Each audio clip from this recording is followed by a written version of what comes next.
Hello, everybody. Welcome to another episode of Ancient Mysteries Unearthed. I'm your host, Chris Noble. Today, we have a really special guest, a phenomenal musician and sound healer. His name is Stephen Halpern. You've probably heard of Stephen Halpern if you've dabbled at all into the sound healing realm of life. But if you're not familiar with Stephen, Stephen is a Grammy-nominated multi-platinum recording artist and one of the original pioneers of sound healing and therapeutic music. Absolutely one of the OGs in this area. So, of course, as you know, I love this stuff. This is going to be a really fascinating episode. But a little bit more about Stephen. So, for nearly 5 decades, Stephen has explored how tone, frequency, and resonance affect consciousness, drawing from both modern science and ancient wisdom traditions that understood sound as a tool for healing and awakening, as we talk about a lot on the show here. So, through extensive research into brainwaves and human energy fields and many, many other avenues, his work has helped bridge ancient vibrational knowledge with contemporary science, neuroscience, and things of that nature.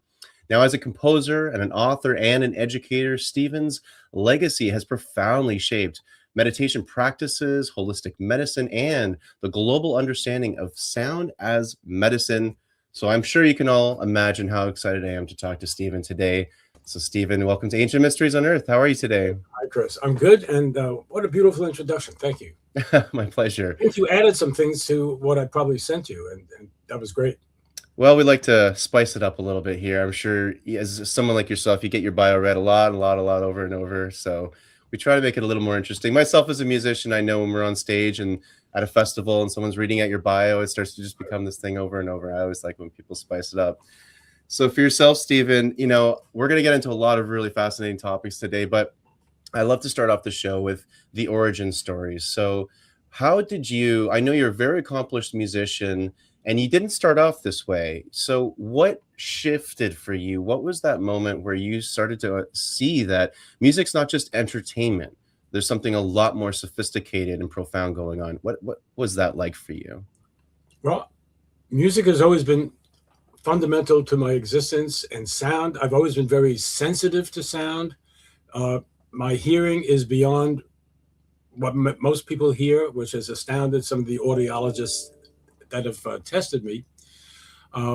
But when I first got into music was through the public school system. They gave out, instruments in fourth grade and third grade, and I chose trumpet because it looks simple. But trumpet became my early vehicle to experience not just the language of music, but starting to study about how chords and melody and notes fit together. Coming up through jazz improvisation was still learning the rules. What's really started waking me up on multiple levels was an experience in 1965, my first year at the University of Buffalo, when I was invited out of the audience to sit in with a jazz band playing music like John Coltrane and McCoy Tyner. And as I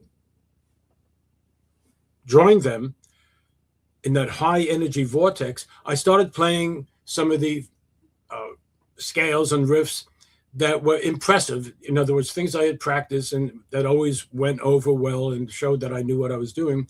But then all of a sudden, I was caught up in the energy and the music started playing itself. My trumpet started playing itself and I was not in control. Literally, the trumpet was weightless on my lips, and I knew something was different, but I didn't know exactly what until I was finished. And my friend said, "When did you get so good? You didn't play that yesterday."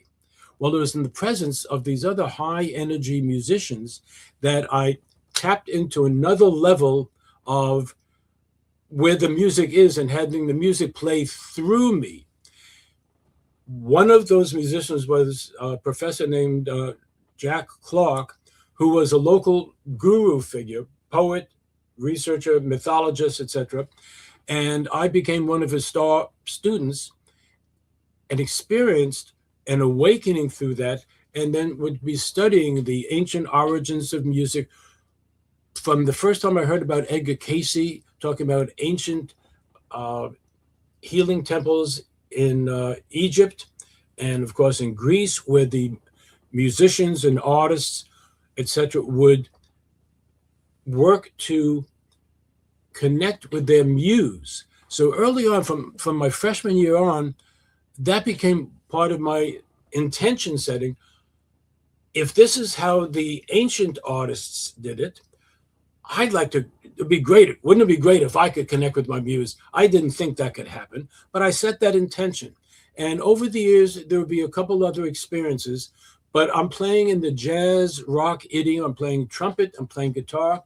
Had some situations where on stage and whatever, uh, me vanished and just music was being played through me. I became the instrument of the instrument.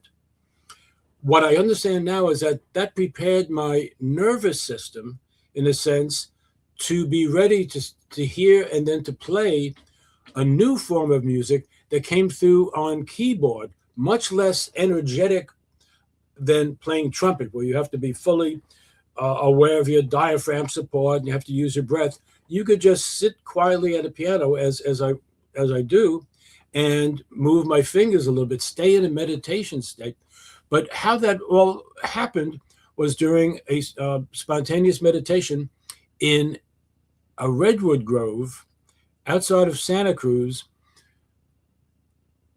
where I was taken by some wonderful hippies when I was hitching from San Francisco to the University of Santa Cruz to see the William Blake exhibit, and was mistaken for a guy who had applied for a staff position at this sister organization of Esalen Institute, the Human Potential Institute. And when I showed up, instead of the other guy, he says, "Oh, well, are you looking for a job?" I said, "No, but if you're offering, I'll take it." "Well, then come back in a couple hours, meet the staff. You could hang out down the road." So I just walked down the road, found the meditation area, and then was deep into a spontaneous meditation in which I started hearing a different kind of music than I ever heard before. And I also heard essentially what became my mission, that this is the music that you've been praying for, to connect with your muse, that this would be the healing music for the 20th century that no one else was doing. People were playing yoga music, things that had been done, but no one was playing something new and composing something new. Now, this music doesn't work on trumpet. So I go, after the meditation was over, I walk back to the Bridge Mountain Foundation, and I go to the wrong building. There's a piano. I sit down, go into trance, and start playing this beautiful music that I'm not even hearing because I'm in an altered state, natural, no artificial plant medicines, etc. And about 10 minutes later, I hear somebody cough. I look around. The staff had walked in. They were all meditating and lying down and doing yoga, and say, "Who are you? Where did you learn to play like that?" Well, that became my intro to something is happening. What is going on? How did I learn to play like that? And very quickly, I started getting answers from psychics, and also showing when I wound up never going back to the University of Buffalo, I started to experience things where I would be shown things. And one of these happened in a used record store where Rosemary Brown's album, A Musical Seance, was there in the classical music section, which I never would go into because I was trying to replace my jazz and jazz rock record collection.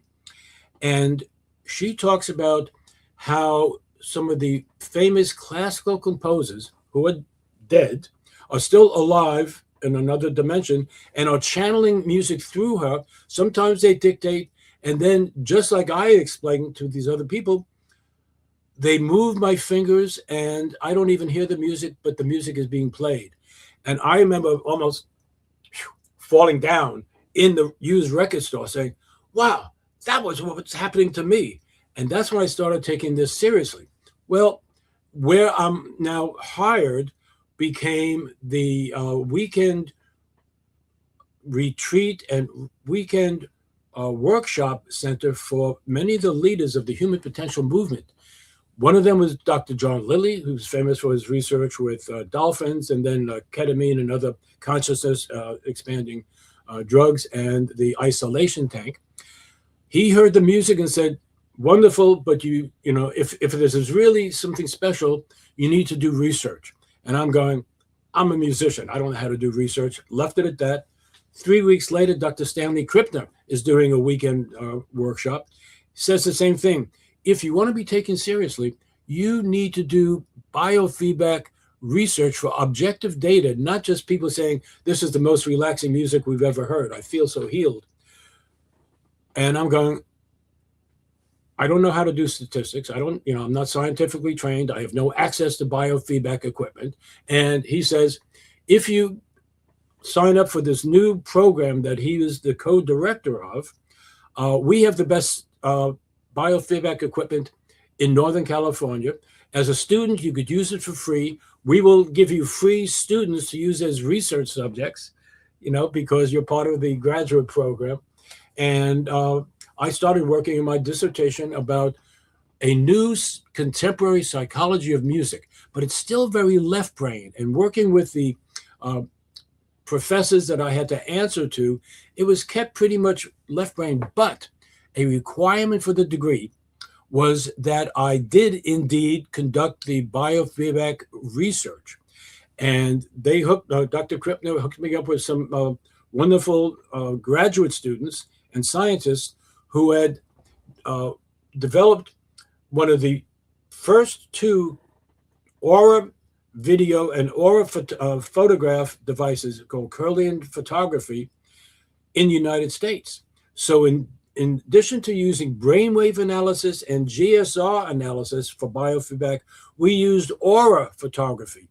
And the results were so dramatically different than the most relaxing classical music, which is what I was comparing my new music to, that one of the research associates said, "This is no longer just your research program. This is your life. You need to tell the world about this new music." And I'm going, great. How do I do that? I know nothing about business, nothing about marketing. As an independent, I can't even record my own album because there were no studios that would let you record unless you were signed to a label. So that was 1973, but that was the week in March that began my second half of my life, where suddenly I'm dealing with music that produces effects that are different than what any other music that they had tested and that we had tested was available. And then 2 years later, the first studio available to independent artists in the San Francisco Bay Area opened. Met him at a Christmas party. I was in his studio January 4th, 1975, and recorded my first album that weekend. I didn't know that you're not supposed to record a whole album in a weekend. I had been playing my version of the Chakra Suite already in meditation groups and private concerts, and everybody said, "Where can I get an album?" And it became clear that my job was not just to play the music in concerts or private meditations, but to record it and get it out to the world. And that was the beginning of learning a whole new set of skills, making a lot of mistakes. Nobody had done this before. There had never been an independent New Age meditation label that was taking the music nationally. And a lot of mistakes were made. Now, since we had very low budget, they said, "How do you make an album?" "Well, you need something for the cover. And you could buy a cover for $500 or $1,000. And I said, "Why don't we use a Kirlian photograph of the leaf that was part of the research?" So I said, "Fine, we'll do that." Turned out this was a ridiculous choice of a cover because people didn't understand it. They thought I had done it for plants and not people. They said, "Well, this is psychedelic lettering, and I'll take responsibility for choosing that font with the artist." But very quickly, stores, interestingly, if you turn this album this way, they said this is actually a pornographic album. It's an obscene cover because it looks like female genitalia.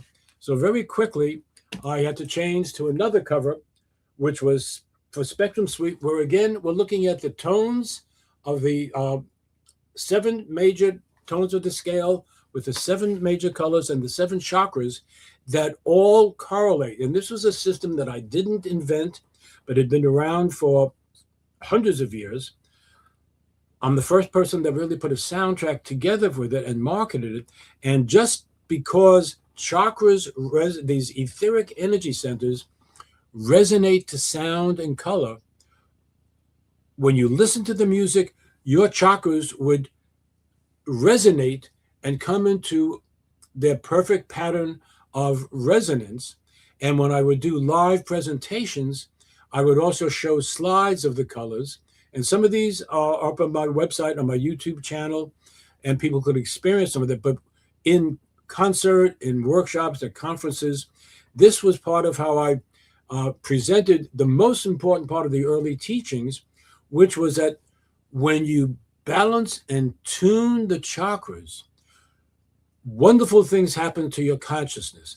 And over the years, fairly soon after that, because of that research, I became the leading musician, the only musician to be invited to science and consciousness conferences, where I would present and learn many other things about brainwave entrainment and access to a whole other level of information. That when I would talk about, Chris, when I would talk about brainwave entrainment early on, people said, brainwaves? What are they? Do I have one? Said a woman to me early on. Chakras? When I'm on a radio or TV show in 1975 or 76, the host would say, chocolate? What flavor? Milk chocolate? Dark chocolate? No, chakras. That was before yoga went mainstream and people didn't understand what they were. Well, one of the other research associates that I connected with because of the people that I hired to do the research was Itzhak Bentov, the legendary scientist and inventor who wrote the book Stalking the Wild Pendulum. And when he experienced the chakra suite music, he said, we need to take this nationally, because when you align the chakras, it creates a situation where the music, the blood supply going out of the heart up into the brain, instead of being random like it usually is, becomes a tuned oscillating system and pulses the brain in a way that the brain likes to be pulsed, and it sets up your brain waves naturally shift into an 8 cycle per second deep alpha state. And in that state, according to Bentov's early research, which is why his book was so extraordinary, you resonate and entrain to the dominant electromagnetic frequency of the planet, which, not surprisingly, is 8 cycles per second. It's known as the Schumann resonance, 7.83 to 8 cycles per second.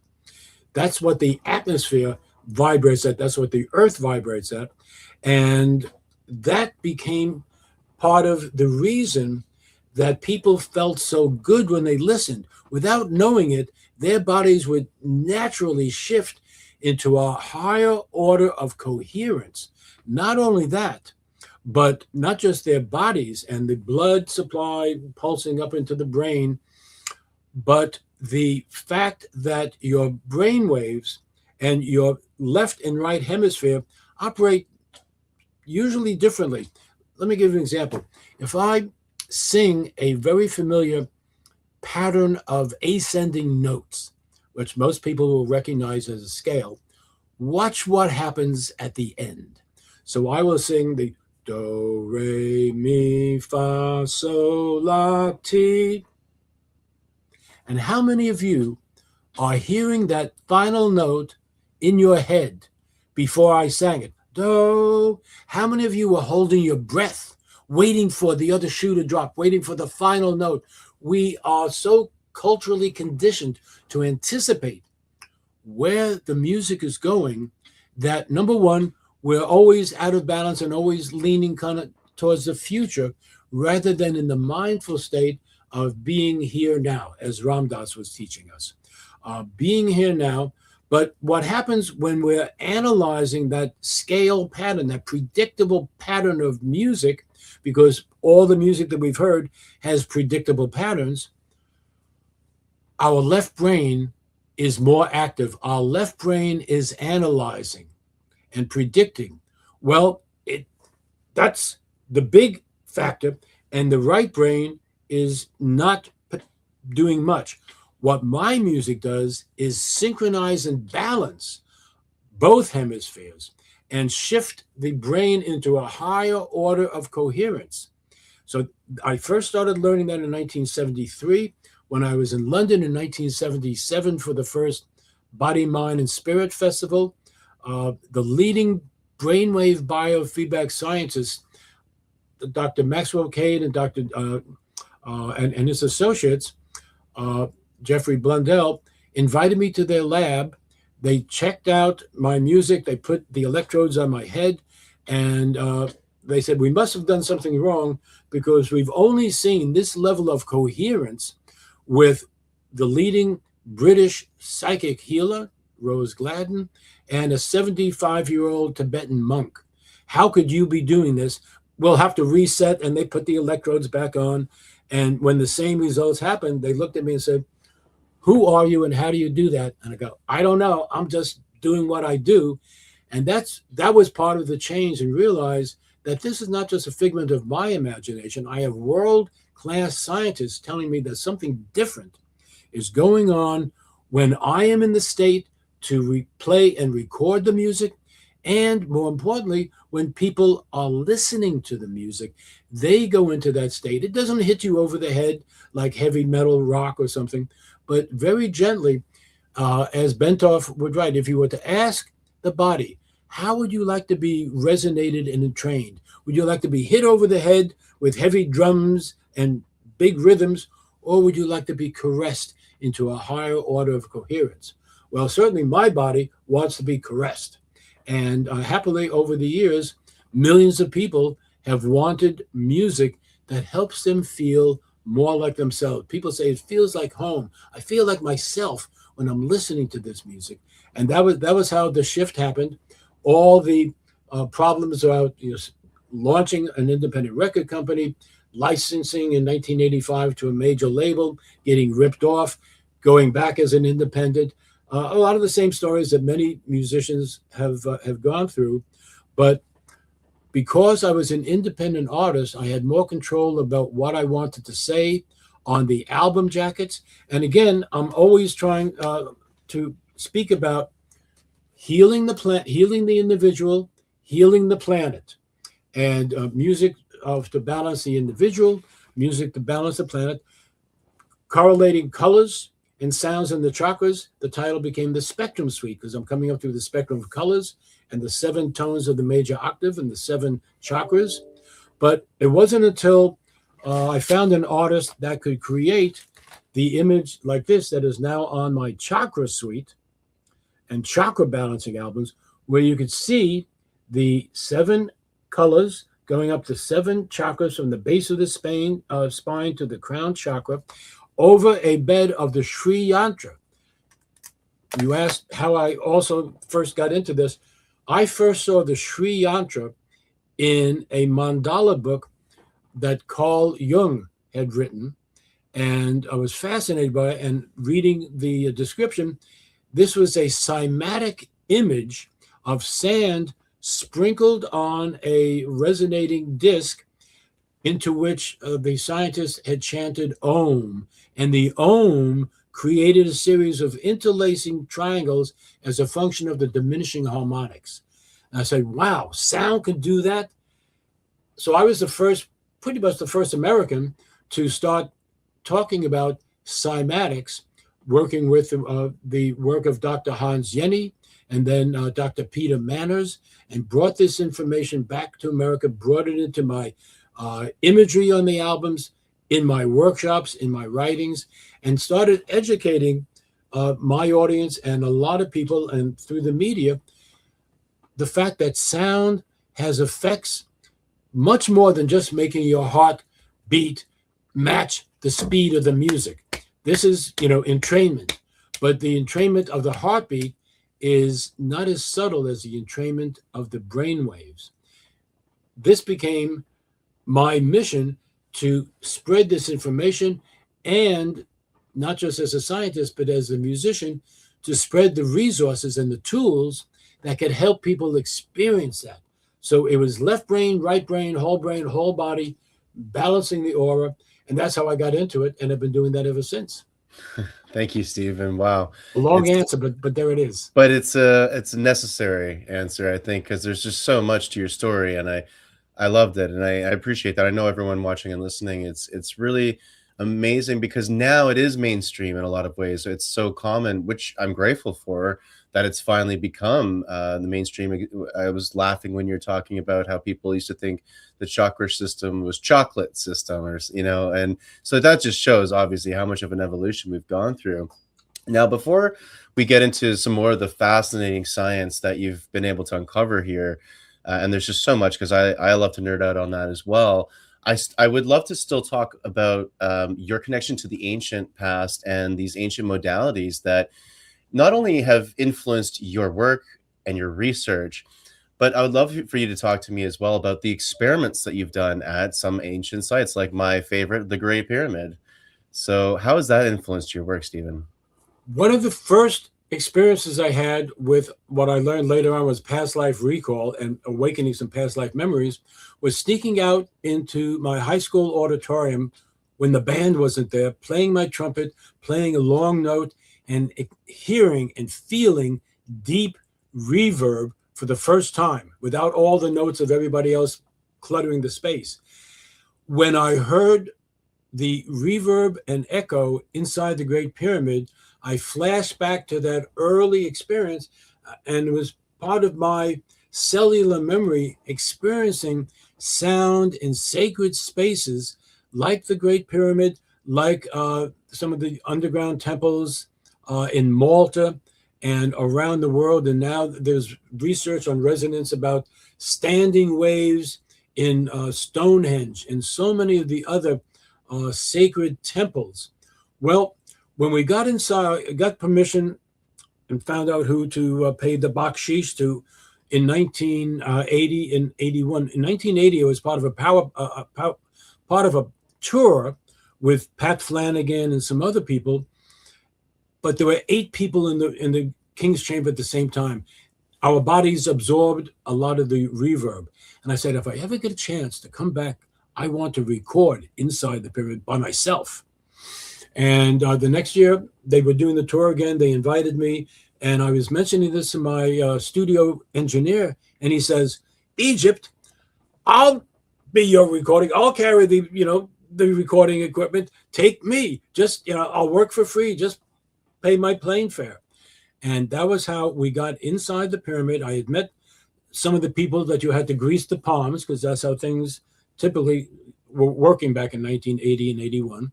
And we got some time to be alone inside the Great Pyramid.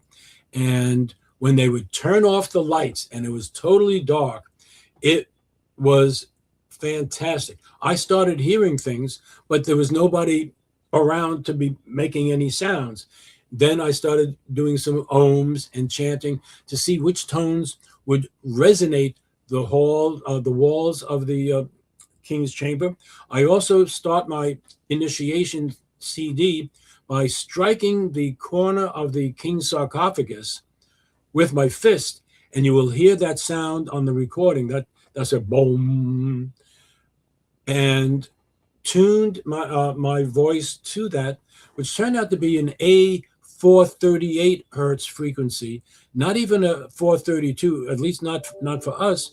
But when we also took that sound and I connected with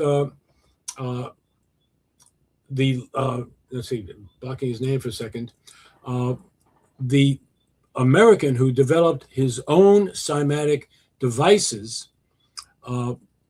the images that came from my voice inside the Great Pyramid were different than what Carl Jung and those cymatic images were.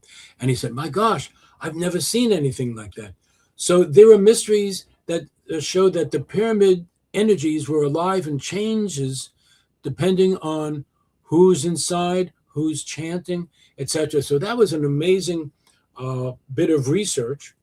And the album, of course, has no basic words, so it didn't make sense to sell it in most stores. I sold it through my direct mail order company, and many people forgot about it because it came out on cassette, so there was always tape hiss. But when digital technology allowed us to remove the tape hiss, I put it out on CD in 2005, and when I've presented at pyramid conferences like Global Pyramid in Chicago, and they're having another conference in the fall, the 300 people in the room, about 220 of whom had been in Egypt, all had out-of-body experiences. They were back in Egypt. They had past life experiences. It's the best recording made inside the Great Pyramid, because we had studio quality portable recording equipment, a great engineer, and I also record pyramid silence, so that in 1981, when the album came out first, people said, there's something the matter with this tape. There's music missing for 10 minutes on side 2. And I said, no, it's not missing. That's the silence. You're supposed to meditate. Put your headphones on, close your eyes, and you'll feel like you're inside the pyramid, because we're using PZF pressure-sensitive microphones. Well, that was part of the research. And now with streaming and online, a lot of my early albums that were tapping into my own past life experiences, where music would play through me, not always and just in the meditative modality, but in some more trance-inducing aspects, like on my album Here to Eternity, which features Moroccan flute and some trance drumming from Morocco, which was one of the things that I was studying. I was going to I was accepted and developed a graduate program that I was going to pursue at the University of Buffalo, studying ethnomusicology and sound healing from indigenous cultures around the world, varieties of musical, meditative healing experiences. But instead of just studying it, I got to experience it. And that was what I started bringing out. But all that music was basically rhythm-based, because when you have a strong hypnotic rhythm, your brainwaves and your heartbeat will change and you go into trance. I mean, that's what people have been doing for thousands of years around the campfire in the caves of Spain and early cavemen. We know they were beating on skins and logs and things to make sound, and obviously not playing fancy drum beats. But when you play certain rhythms, as is known with Michael Harner and trance induction, that's the easiest way to get people into altered states through sound. The rise of disco and EDM and rave music is a contemporary example of that.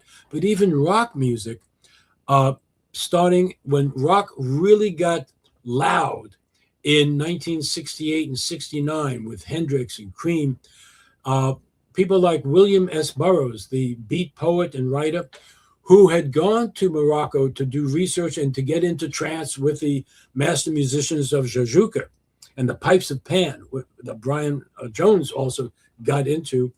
He said, this is a contemporary manifestation of the ancient use of sound, and now we're doing it in football stadiums for 30, 40, 50,000 people at a time.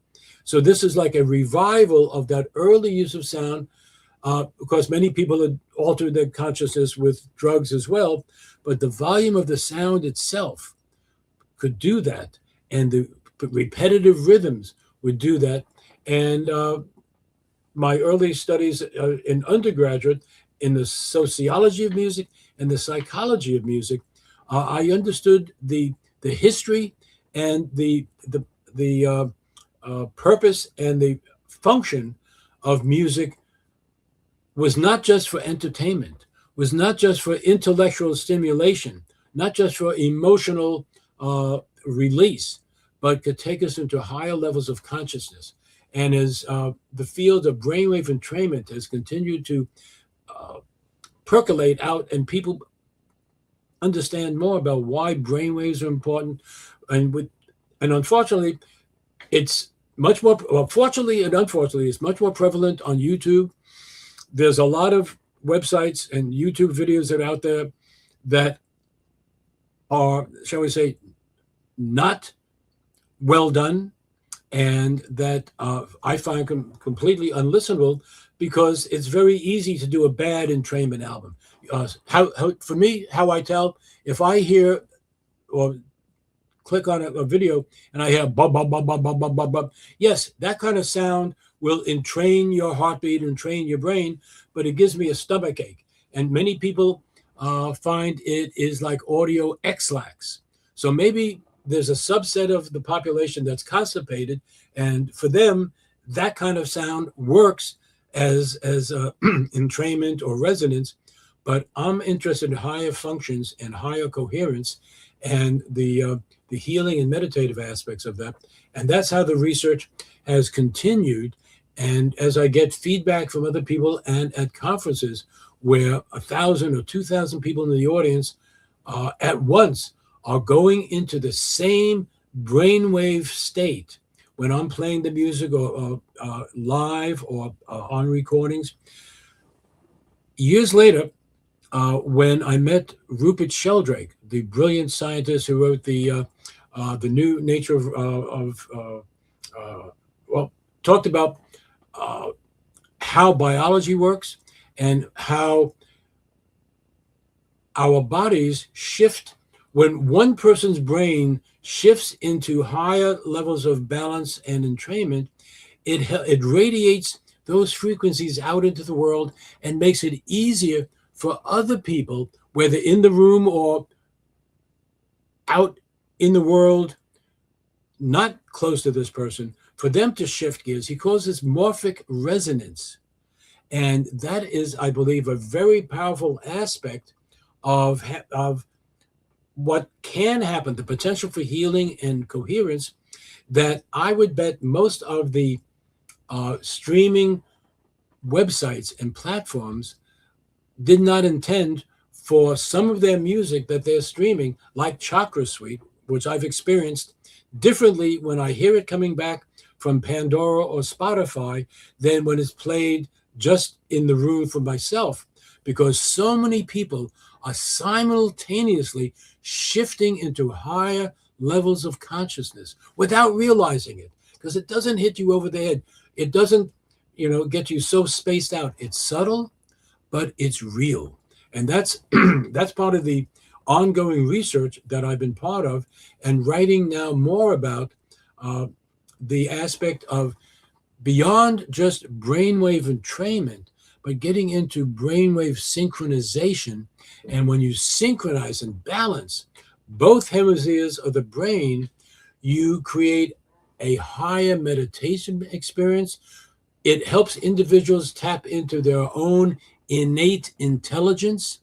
They're able to reprogram their own DNA, as scientists like and medical experts like Dr. Deepak Chopra and Bruce Lipton talk about. You can, in the higher coherent states of meditation, that is the most effective and productive state to be in if you want to instruct your genes, your DNA, to express for healing and higher consciousness. Now, that still is not known by a lot of people, but Chopra and Lipton have been talking about this for years. They are two of the leaders. And when I first met Bruce, somewhere around 2002 or something, Bruce Lipton, and I said, well, how do you instruct your brain and your genes to express for higher consciousness? And I remember he looked at me and kind of smiled and says, you could talk to them in English. You could just set the intention with your mind. I said, how could it be that simple? He said, I don't know how, but it is. And are you concerned about how or the fact that it works? And I'm a practical guy. I said, I want something that works. And that's been the basis of still being in business after 50 years. My music has worked for millions of people to help them get into a state, whether they could identify and name it or not, but where they feel more like themselves, where they feel at one with the earth, at one with the world, and with the universe. Because some of these frequencies, as the ancient yogis and mystics knew, when you tune into the Om frequency, that is a sound that even modern astrophysicists say, and quantum physicists, is the sound of hydrogen atoms, many levels raised, but that's their resonant frequency. So you are now vibrationally able to resonate and train with higher dimensional frequencies. So whether you're interested in meditation, contacting angels, your spirit guides, your own higher intelligence, your higher power, whatever the names that you feel most comfortable in using, sound and music can be a vehicle to get you there. But if the music is so interesting that you're paying attention to the music and go, oh, I know where the music is going, la, la, la, la, I love this melody, that takes you out of the meditation state. And that was something that I learned early on. So when I'm in the studio composing, I'm not thinking. In fact, sometimes I don't even hear the music until playback, when I go back with the engineer into the control room out of the studio where I'm recording on the keyboard, and I go, wow, I don't remember playing that. And for me, that's one of the most fascinating things, again, because I came up as a very left-brain musician. We were trained in the jazz vernacular to know every note of some famous solos, to be identify which musician is playing, and to really understand the theory. So to suddenly not be in that space at all was phenomenal. And it was also great a relief, because it took some of the responsibility off my shoulders. And I realized early on from some of the other experiences that I've had that I work with other composers. Over the years, I've had people come and say, well, in fact, one of the albums that I came out with in the early 90s called Higher Ground has an album that began, in fact, with one of the videographers from the Egypt trip in 1980 who said, I remember me? Yes, you were married at the time. Of course, I remember that. And she says, well, now I am a channel for the Pleiadians, and they have a message for you. And I go, well, what? She said, well, they want to do another recording with you. And I go, what do you mean another recording? How do I know, what you're saying is for real? We'll send you a photograph of where you were in the Redwoods when you heard the music in 1969. And this is before I was talking publicly about that. It's before I showed anybody a picture. They sent me a photograph, and I said, whoa, okay, I'll talk with you. And we did an interesting session where, again, music would come through that I realized that what I play is not always just me, but I work with a band of angels, a band of co-composers. You'll find many of my albums, I thank my co-composers. I don't name them because I was told that would, take people's attention away from the beauty and the healing powers of the music itself. So in my memoir, I will share some more of those stories, but it's also been part of my own quest to find out who I'm working with, how this happens. When I met, again, through the initial research, Dr. J.J. Hurtak, he was the first to say, you are channeling and working with higher dimensional frequencies, higher dimensional beings. I said, but I don't see them. They don't talk to me. I don't know who they are. I said, it doesn't matter. In fact, some of them said, we don't give you names because we don't want you to get hung up on the name. We don't want other people to get hung up on the name. Have the experience. Be in the moment. And that's been my guiding star ever since. And to this day, when I'm working on albums, I will listen at night as I'm falling asleep. I will listen in a meditation state. And many times I will hear additional levels of music in my head. I will hear, you need to change these notes and bring this in. And I'm given instructions, which I remember. And the next time I'm in the studio, I tell the engineer, we need to move this phrase over here and take this over there. And he says, how do you know how to do that? He says, I heard it. And he knows not to question that anymore. And he said, well, you can't do that. I said, I already heard it on the inner planes, so I know it can be done. That's what the music tells me it wants to be. Just like authors and writers often say the characters in their books or plays speak to them and give them dialogue. The music speaks to me, but not verbally, but I would hear and then I follow, because my job is to be the instrument of the instrument of the music to bring it through. And that's been the way I've worked since day one, and continue to do so. I love it, Stephen. This has been really affirming for me too. Your process is similar to mine, and when I'm writing, especially the meditation music, it's just I don't know what's happening. I'm meditating in the process, and I play piano like to do that because piano is the lightest in that Right. way to stay meditative. And I grew up playing trumpet as well. I only did 2 years. I had braces at the time, and it was just not a good situation. Right. But I remember that I love that instrument, but it's physical and it would take you out of that meditation state. So I completely understand that. Right. But it's just wild what kind of trance states we can go into, and then what people do call channeling comes through. I never spoke to other beings or had visions like all these other channelers do, but every other channeler I've talked to, when they see me doing my music, like I'm sure when they see you with your music, they're like, well, you're channeling too. Obviously, you're just going through an instrument, and the music is the language, but of course, music's a universal language. So Right. I just love that. My next question for you is, looking back on your incredible, illustrious career, and you've done so much amazing research, and we've really just scratched the surface of all the stuff. Of course, we can't in just one episode, but for our lovely audience, got to check out Stephen's memoir that will be coming out, where there's going to be a lot of Soon. that great information. Looking back at all your research, what have you found are some of the most interesting aspects that have come through? As an example, so in my research, I'm Canadian. I live up here in Vancouver, and much like yourself, traveling the world all the time. But there's a Canadian university here, University of Toronto, that did some research on 40 hertz about 7-8 years ago. And the 40 hertz therapy was really good for Alzheimer's, dementia, and at least halting and stopping the deterioration of neurological disorders. So I incorporated that into my music, and have since had really incredible responses from people on the 40 hertz side of things. I'm really curious on your end, what have you come across outside of binaural beats, of course, brain entrainment? Are there certain frequencies you've come across that have really had a profound impact on you?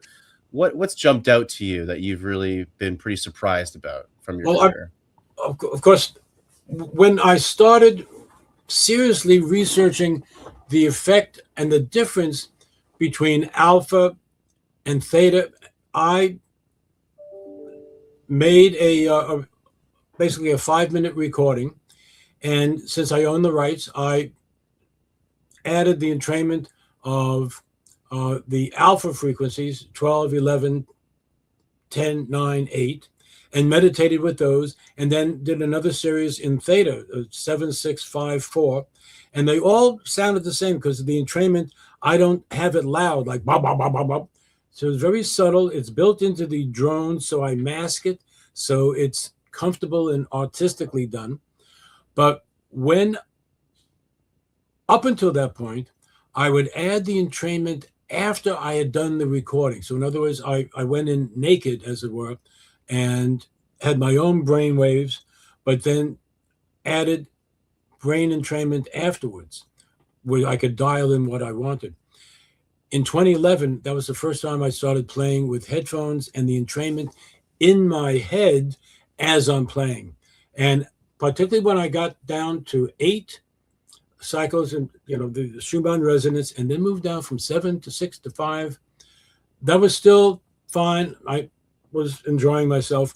When I got to 4 hertz, the deepest theta, I suddenly heard the music in my head before I played it.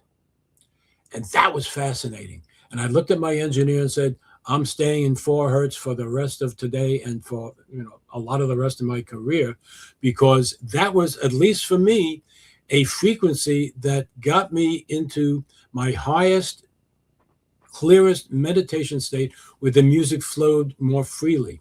So that was interesting, and continues to be so. On Ancient Aliens, the TV series, they talk about not just 40 hertz, and that's fascinating because I don't know how you put the frequencies in, but that's just, I would assume, more like brrr. You can't really hear the beats per se, and maybe we'll talk about it off air so you don't give away your secrets. But there was also in the temples, in the underground temples in Malta, where they did resonance research, they said there's 110 hertz frequency that would be activated by the male voices, but the female priests couldn't activate it. So that's why they focused on the male priests at that point. But when you double the frequencies of 110, which they said this is the frequency that they would use for channeling and for healing, you get 220, and you double that, it's 440. And everybody is saying 440 is a deadly frequency. Well, maybe not so deadly, because that was in the healing temple in Malta, the hyperbarium.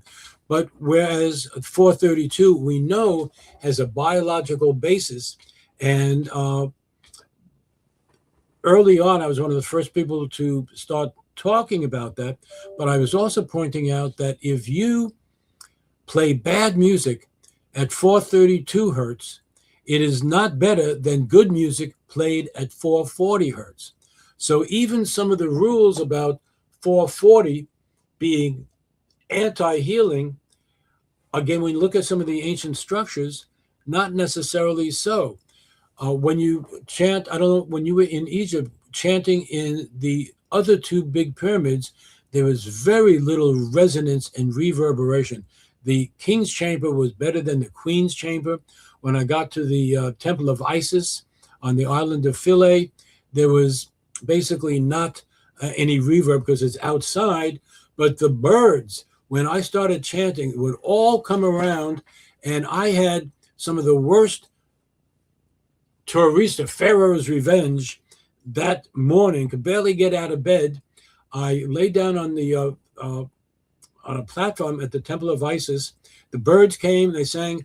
I was able to get up, do the recording, play the flute, until a bunch of soldiers came by and stopped the recording with guns pointed at me and my engineer. And we were on our way to jail until my engineer said, "General, put these headphones on. Listen to what we just have done." And we got unarrested, and we're able to get back on the tour and continue with our life. But a lot of magic went on. There's so many secrets in Egypt and so many other places around the world that it's always fascinating to tune into that. And the fact that we could recreate some of that in the studio has been a wonderful boon. And with even decent headphones, you could create that audio space. Many people now, of course, listen to music just as aural wallpaper. That's AURAL, as background. They're not paying attention. They hear, but they don't listen, or they listen, but they don't really hear. They don't pay attention.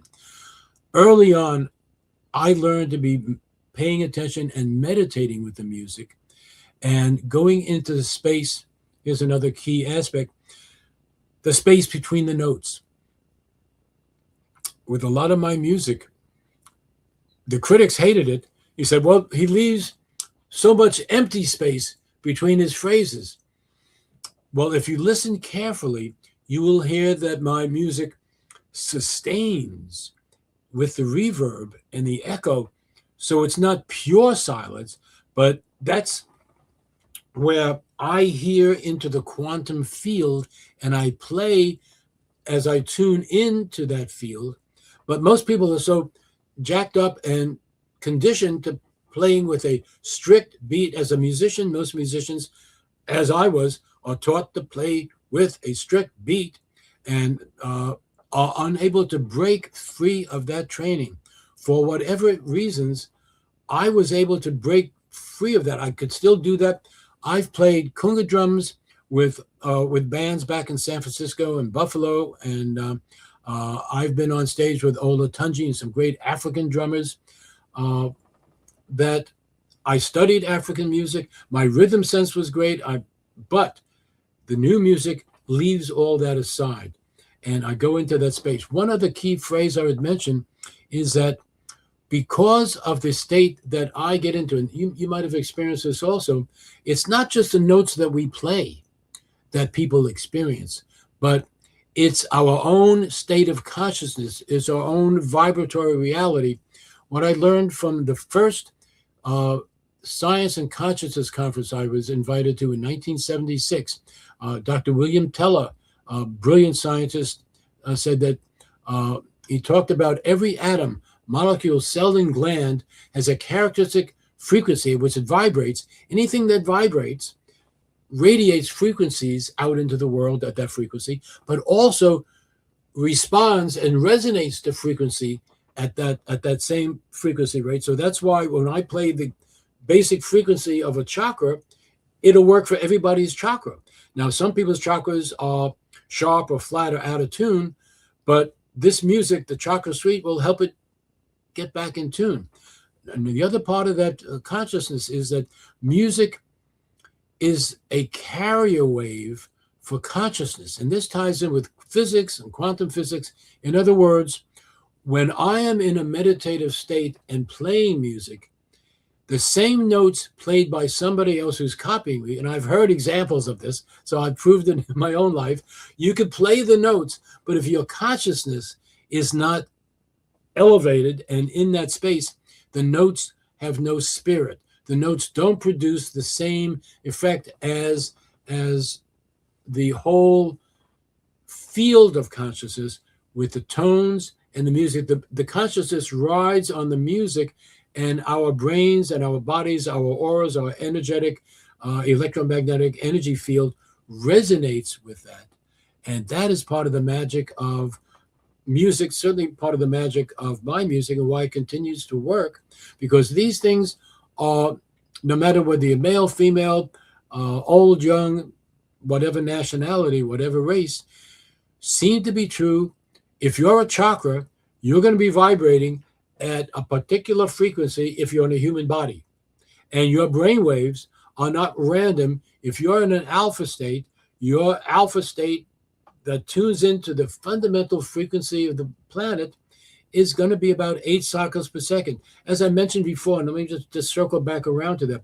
When you get into the balanced state, whether it's through tuning the chakras or through listening to an album like Deep Alpha or Deep Theta, that sets up, because your brain is now pulsing and vibrating at 8 cycles per second, that sets up an associated electromagnetic field around the skull, around your head, that then resonates and entrains to the dominant electromagnetic field of the planet itself. This is physics. This is not, and it's also metaphysics, but it's not woo-woo. But I've been thrown off of some TV and radio shows for even mentioning that.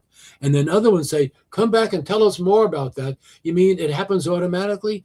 Yes, if you're alive, it happens automatically. This is a function of being human. All life forms on Earth, other scientists have said, resonate to the basic Schumann resonance, about 8 cycles per second. Well, we're a life form. It's not surprising that that is fundamental to our being. And, if we build that into the music, we can make it more healing, more beneficial. And if we bring in some of these other factors, and again, that's why I learned early on, musician, heal thyself, musician, tune thyself. Before I record, in the early days, I would take an entire album. I would I'd tell the engineer, take an hour off. I need to meditate, because in a great studio with the complete silence of an anechoic chamber with that's completely soundproofed, I would have great meditations. And then when I start to play, I'm in that zone, And they say, we don't understand what he does. We love to have an hour off where we don't have to do any work, and he pays us for that. But then when he starts playing, he doesn't make mistakes. How does he do that? Well, I became a little bit of a legend at the Music Annex. We don't know what he's doing, but it sure works for him. So we let him do it. We're happy to take, an hour off. And then I got it down to a half hour and 5 minutes. And then I'm able to do it within a minute. And when I recorded with Paul Horn in 1984, we went into that state together and we started playing. And sometimes we heard the same music. Paul Horn, the great flute player, whose early album Inside the Taj Mahal was one of the first great New Age albums, was never supposed to even be released. But again, the reverb and echo in that album, when I first heard that, took me right there. And that was before our albums Inside the Great Pyramid, some of the only places you could really experience the beauty of one note hanging in the air with a reverberation of many seconds and just focus on the pure tone. Doesn't have to go anywhere, doesn't have to do fancy scales or fancy compositions. It's pure tone. And that's why people love crystal bowls or the Tibetan singing bowls. Not a lot of melody, not a lot of, variety. But as Alan Watts taught, when you listen to a Tibetan bowl, which might be wong, wong, wong, some of the reverb, or a crystal bowl when it's singing, there's no melody, there's no structure, it's pure tone. And many people go into an automatic meditation state because the tone shifts their consciousness without them even being aware of it. And they say, oh, I like that, whereas other people don't, and they resist and don't want to go into that state and say, oh, the crystal bowls give me a headache, or that, I'm bored listening to a Tibetan bowl. And there was a time when I was one of those people. Okay, the bowl, I've listened for a minute, what's next? And one of those times was in a lecture by Alan Watts in 1972 in our graduate auditorium.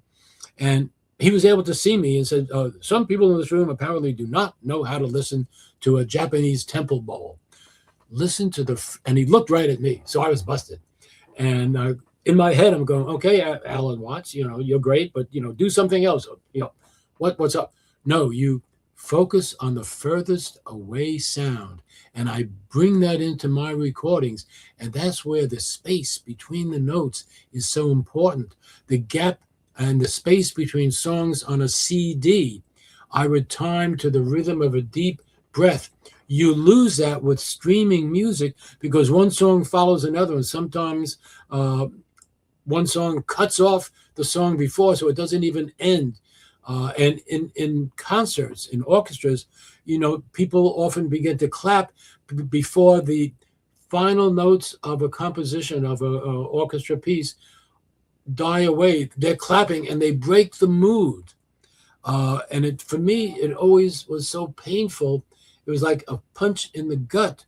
Just let the music fade out and then you could clap, but just dwell in that vibratory beauty and that bath of pure vibration for a little longer.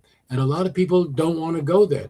Or they want to say, hey, I want to be part of the performance, so I'll be the first person to begin to clap. So there's an entire psychiatric workup of that Dr. John Diamond wrote about back in the 1970s and 80s.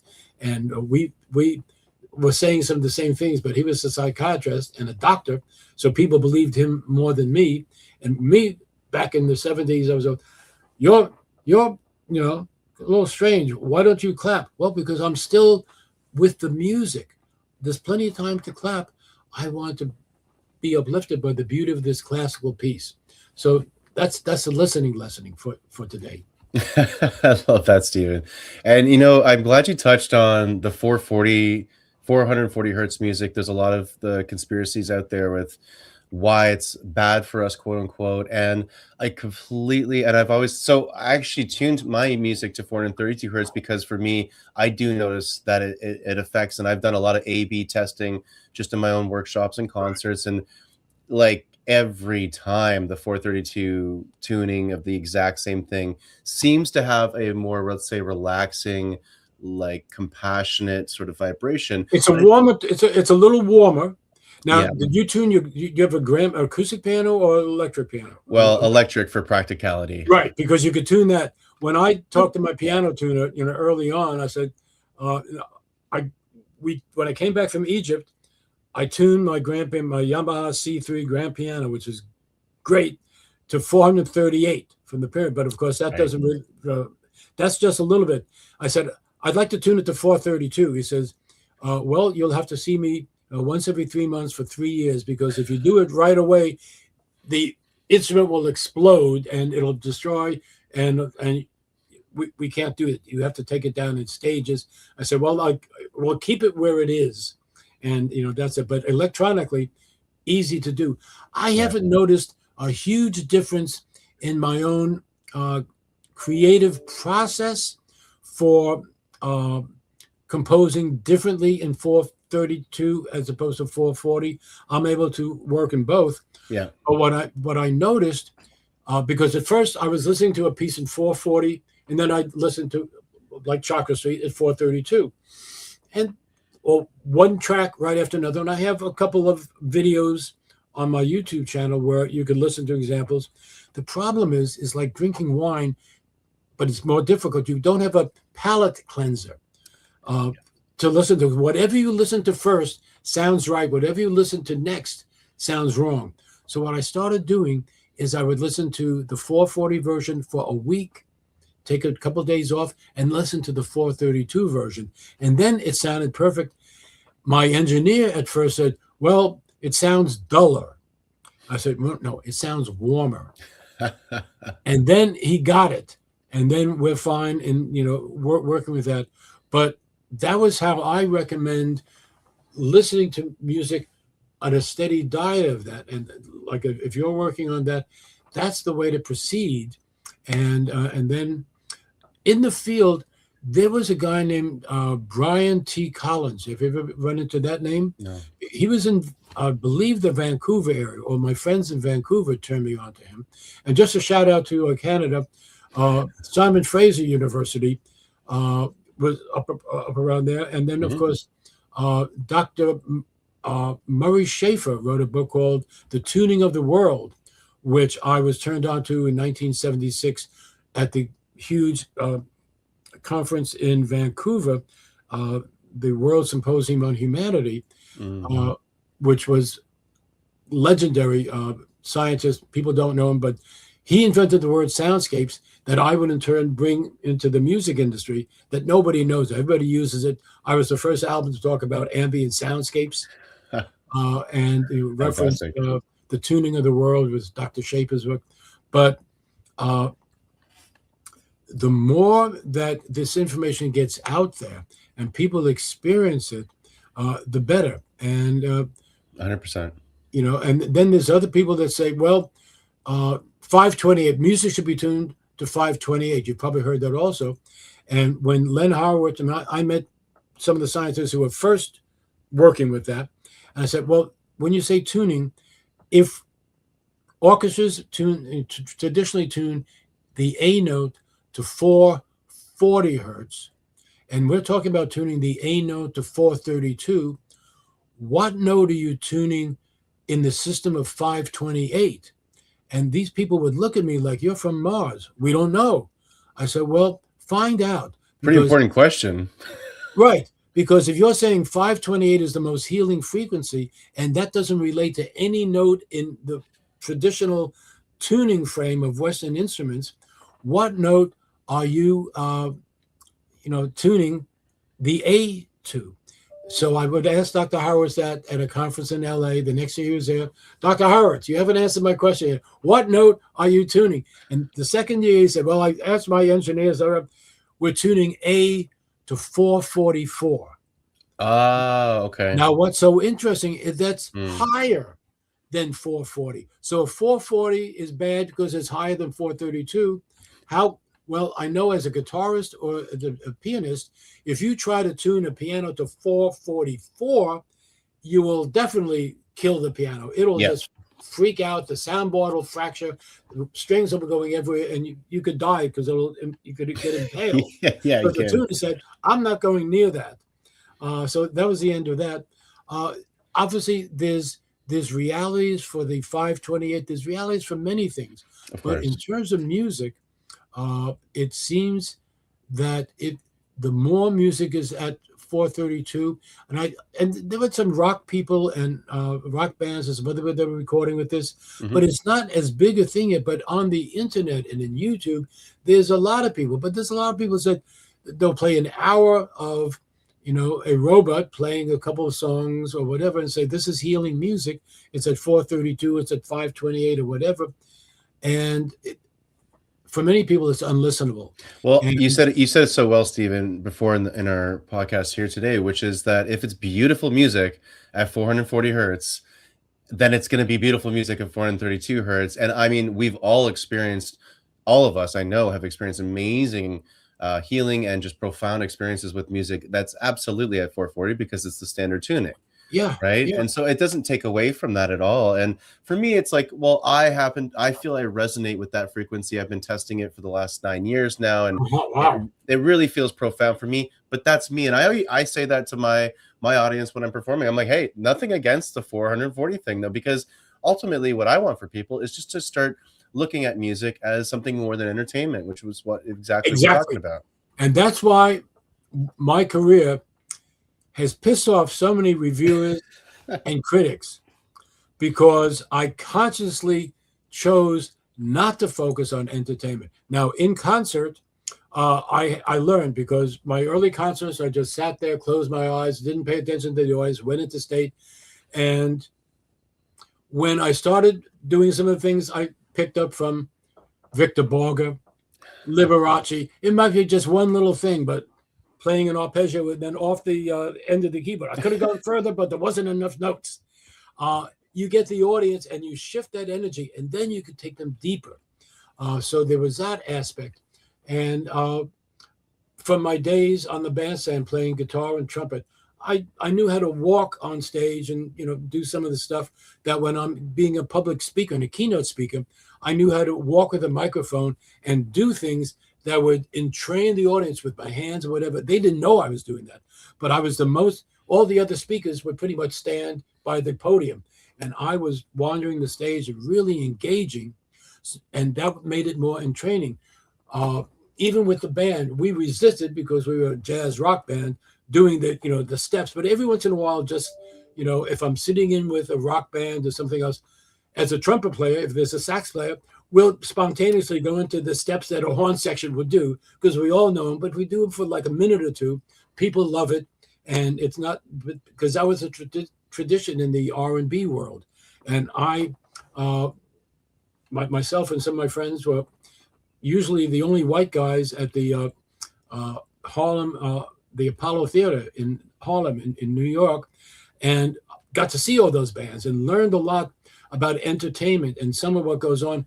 And I'll tell you that many of the artists, and also gospel artists, admit, and some of them have spoken publicly, like Patti LaBelle, that they go into trance on stage, particularly gospel artists. And when they start hopping around, that's part of the signal that they transmit to the audience that I am now in an altered state and the spirit is coming through. They describe it a little differently, but the signs are there. And I remember when I first read Patti LaBelle talking about that, I knew it. I thought that's what was happening. And she was one of the first, to talk about, yeah, when we're doing some of that, we're having a good time on stage too. Oh, and you can feel it. I mean, I love gospel, and there's some bands now that I really like who do gospel dance music, so it's just like that epic church gospel choir, but then with a thumping beat behind it. I mean, if that Yeah. doesn't get you going on a Sunday afternoon, I don't know what will. Just a note, I think something was just on TV. It was either on, I think it was Stephen Colbert, but it might have been on Fallon, but I'm probably sure it was Stephen Colbert. The War and Treaty. They had which is a great kind of gospel good. They were doing a kind of gospel rock with a horn section, couple of guitar players, which they didn't have the last time I saw them at the Grammys or something. What incredible stuff. And even going back to American Idol, when Fantasia was on, talking about entrainment. When she won, and she's singing, and then the screen opens and they have the gospel choir. Well, what's happening when the whole gospel choir with their robes are doing the motion? They are visually entraining the audience. And I wrote in my little podcast, well, it was just a newsletter back then, 40 million Americans just went, how many people were watching? 20 million just went into trance and didn't know it. Because that's what happens. You can't tell your body, do not go into trance when you have this happen. You can't tell your heartbeat, do not entrain to that rhythm. It happens naturally. It's a physiological function. And I'm there going, whoa, that's the first time that's ever been on mass, major level, public TV station, whatever channel, CBS or whatever that channel was, that had never been that public before. And a lot of people didn't get it, but I wrote some things. And because some of my education, I'll just share this before we go, came from the book and written by Morton Marks, M-A-R-K-S, who studied trance induction and the fact that African religions were all trance-based religions. It came through the R&B tradition and goes into the current gospel tradition also.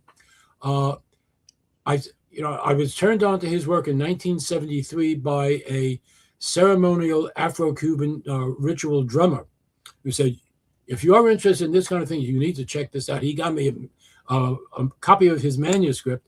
The book finally came out. It's available in different places. And Morton Marks, I said, if you're still alive, contact me. I had no idea that he would be, searching me on the internet or following something. He said, hi, I'm Morton Marks. I'm still alive. We need to talk.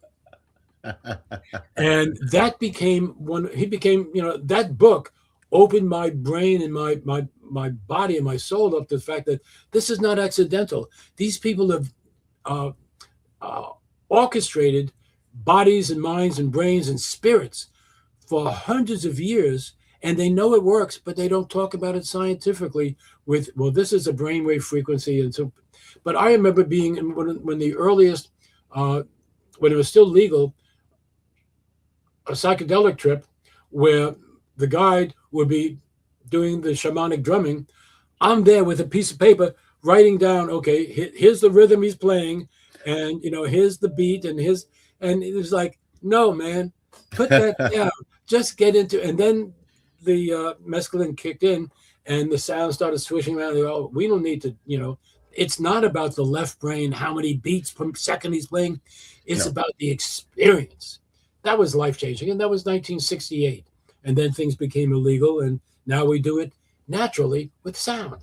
Yeah, and some of those just got legalized again, like psilocybin. And I have it on my website where there's a ton of, finally they've been allowed to do research again with them. And what do they find with psychedelic assisted therapies is one of the quintessential parts of the therapy: music. Yes. And part of the reason I did my most recent album called Music for Microdosing was because when I listened to the soundtracks that they were recommending, and not having a chance to do the research myself yet, because you have to have the right therapist to work with, I looked at the soundtracks and I go, Katy Perry, EDM? I don't want to be in an altered state listening to that. I didn't know that. I said, I better do my own album. So when I get a chance to do, that kind of research, I'll have something safe and uplifting to listen to. And I put the album out, and I understand it was a hit at the recent psychedelic conference in Denver in this past June. But it scared off a lot of other people. If you're not in that world, just when you see do you have to be stoned to listen to this music? No, the music will take you there by itself. But for marketing purposes, so I will be putting out a follow-up album that does not use the word microdosing. I won't be confusing people, but the music will get you into the altered state. And we're allowed to talk about that because this is science. Yeah. No, it absolutely is. And it's reshaping therapy right now for us. And I mean, I'm so grateful for all that. Stephen, I could talk to you for weeks on end, clearly. and I'm Right. absolutely adoring our conversation here. But I think I know we need to wrap it up here. I would Yeah. love to get your final thoughts before we tell people about where they can reach you and all that. Great. What are your final thoughts on right now? Currently, we're recording this at the beginning of 2026, and the world is, well, the world right now. It's a little chaotic to say the very least. But in all this chaos, I still have a sense of hope for us. And I was curious what you sense, just in an overall viewpoint, that when you look at things right now, what do you think people need to hear, not just musically, but also just from your words of wisdom? What are we moving into, do you think, as a species? Where are we headed? And any words of wisdom for our audience? Well, there's two things happening at the same time. There's more negative stuff, and more people are awakening. Uh, I'm on a lot of different mail lists. I read things from the great spiritual leader and teacher Marianne Williamson, who has such an optimistic aspect, optimistic outlook on what's going on. But and I just saw something on CNN last night where regular people who have not been conscious in many ways are saying, this is so bad. I mean, the people who have been shot, their karma, like George Floyd, are awakening people that this is so wrong that people who've never paid attention before are going, we have to turn this around. And that's where my hope is, that suddenly people who have not been at the protest, and I can't imagine being out there in 0-degree weather and doing all that. I couldn't do that. But I will, certainly I support, but the fact that so many people are, and I think that gives us hope, because there's obviously, as we saw with the election last year, the Project 2025, there are so many people who have been planning to make things so much worse for us. And, without going into details, I think as more people awaken, and in our country, we'll know with the elections at the end of this year, whether there's enough of those who go, things have gotten so much worse, we need to turn this around. And it's not going to be the small group of protesters or demonstrators. It's going to be all those people who voted, or a lot of the people who voted for Trump, and a lot of people who never voted at all say, I need to get off my ass. I need to be part of the solution, rather than just saying, oh, I'm too spiritual, or I can't get involved. We all know friends who said, I can't get involved, or I'm not into. If you're living on the planet, you're involved. Your vibrational being is impacted by all that's going on, whether you're aware of it or not. It's like a lead blanket on your head in terms of meditation, that it'll be better for all of us when we make it better for all of us. So that's how I stay positive, and it's why I continue to put out music, and will continue to talk about what we can do for ourselves to keep ourselves in tune, to raise our own consciousness, and how we can use sound and music to raise our consciousness, because the key phrase there is, what we feed the field, the electromagnetic field, matters. And we feed the field because, as I mentioned before, when every atom, molecule, cell, and gland radiates, when we radiate frequencies of peace and well-being and mindfulness, that the planet appreciates it. People who we've never met pick up on some of that. Rupert Sheldrake's book tells us how people are affected, even if they're not aware of being affected. And that's why I choose to be part of that optimistic aspect, and don't give up all hope, because if we do that, we're definitely going to go down the wrong path, and we may not be having this conversation in a couple of years. So that's how I stay positive and keep doing what I do. Thank you so much, Stephen. I 1000% feel you on that. And I know our audience definitely can resonate with that as well. So thank you. And thank you for all the work that you do. It is so important, and it is an amazing way to impact people. I think that's been something in my intuition my whole life with music, is that what a great vehicle we have as musicians Yes. to be able to positively affect the planet in such a literal vibrational wave kind of way where it literally will ripple out and shift the consciousness of people so that we can help ourselves and each other. Exactly. And that's what musicians were doing in ancient Greece and Egypt and so many other cultures. When I was a hotshot jazz trumpet player and I played a great solo, and people said, man, that was a great solo. It was such a trip. I went to such great places. No one ever said, man, that was so healing. You healed, I listened to your album and I feel healed. And then they have medical things that show that they were healed. No one ever said that from a trumpet playing and guitar playing or from, typically jazz. But that's the shift. And beyond entertainment, there's enlightenment, there's entrainment. Beyond entertainment, and I have articles, beyond entertainment, there is entrainment. And that's where we're going. I love it. So for our audience, Stephen, can you tell them where they can get in touch with you, where they can see your work? Of course, as our audience knows, you can see all of Stephen Halpern's beautiful music and experience it on all your streaming platforms, of course. But where can they get in contact with you? And do you have anything this year coming up you want to tell us about? Well, yes. So the first answer is my new website is still in beta testing, but it's already up, Stephen Halpern Music. And there's a little choice up at the top, former website, so you can see what it's looked like for the last 10 years, where a lot of my articles that still haven't been transferred are there. All my albums are there. Some albums that are not streaming yet, but you could also read the liner notes. I have no idea how many people read liner notes, but I spend so much time writing them to inform and educate my audience. But the new website is much more contemporary, and that will be more of what I'm working with this year. My YouTube channel is youtube.com/Stephen Halpern Music. And there are menus that you could look at my workshops, my concert footage, and videos with great visuals for Deep Alpha, Deep Theta, so many albums, the Pyramid album inside the Great Pyramid, albums that were the early trance music like Here to Eternity and Ancient Echoes, where you will see a mystical dancer with a channeled voice that was coming through during the recording of the album that became Ancient Echoes with Georgia Kelly on harp, and a dancer that I met, that when we met in LA, we recognized that we shared a past life together, and we wound up doing some concerts together based around our Egyptian connections. So that's on some of the videos. And the next album will be one that, again, relates to the positive aspects of higher consciousness and balancing the brain, without mentioning some of the other plant medicine and that whole context,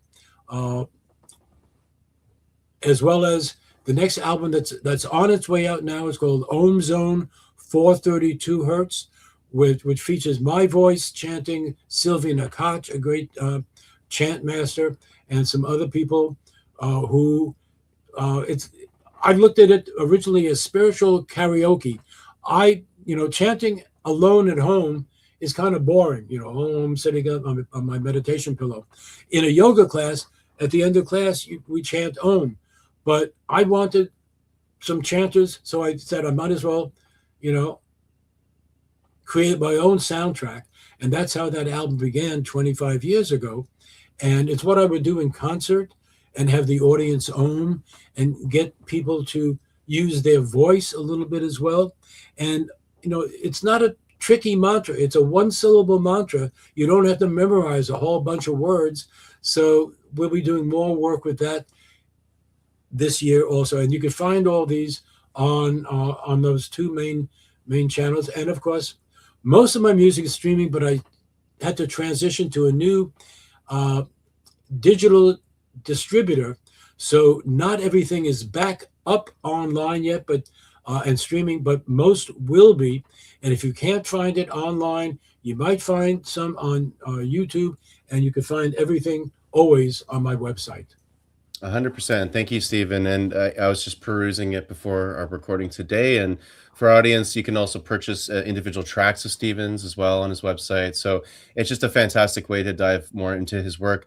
I look forward to adding even more of your albums to my Spotify playlists. And of course, I'll be supporting you on the website too. One more thing, if I just add, Please. I am part of a small group that will be marketing very soon my music combined with quantum scalar frequencies. Oh, And wow. there'll be a link on my website. But this more than 432 is one of the amazing new developments. There's a number of sites that are working with now the light system, energy enhancement system, but they don't have the music and they don't have the right music. The difference, I've listened to one of the demos of some of my music with the scale of frequencies and without. I got to tell you, I could feel the difference. You can feel the difference, and that will be available soon. And you could access that from the new website, from the old website, and that's something to be looking for because it's a quantum leap involving new technology that is again beyond entertainment. And the funny thing is, the streaming site said, "Well, you mentioned this other person. Is she a vocalist? What does she sing? What are the words?" No, she radiates frequencies. She's not a vocalist. She's not an artist. Or so it's funny because the streaming world, if you're not a musician or you're not an instrument, they have no place to put you. It's inaudible frequency, subliminal affirmations.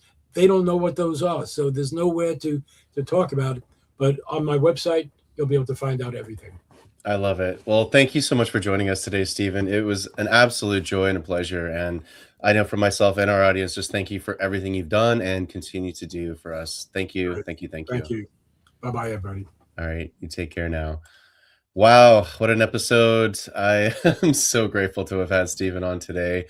As of course, you lovely people watching and listening know, my musical nerd side was very, very tickled today in this conversation. That was so fascinating. I got a lot of things I got to think about now and be incorporating into my music. So thank you, Stephen, very much. For our beautiful audience watching and listening, of course, you can find all of Stephen's information in the show notes below. So don't have to worry about that.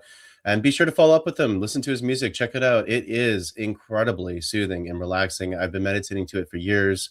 In fact, I think after this episode, I'm going to take a nice bath and go through his chakra series, and just have a nice retune. So check it out. Stephen's fantastic. Beautiful soul. Thank you for being on the show. And as always, kind of appropriate, I guess, for today's show, that our sponsor, which is the Therapeutic Music Library, that's going to be in the show notes below. If you are a practitioner or a therapist or someone wanting to use therapeutic music in your practice so that you have the license and everything's all good to go professionally, that's a great resource for you to check out. As well as if you want to join us to our sacred site tour this year, which is in Egypt. We just talked about the Great Pyramid, of course, and the King's Chamber. Well, we'll have private access to that where we can chant and we can do some really incredible sound activations, as Stephen also talked about the oming inside there, which I was fortunate enough to do back in 2019. Changed my life, and I know it'll change yours for the better as well. If you want to come join us, all in the show notes below. Check it out. As for that is concluding our episode today. Thank you so much, everybody, for tuning in to this episode of Ancient Mysteries on Earth. Sending you so much love, and we will see you in the next episode. Until next time.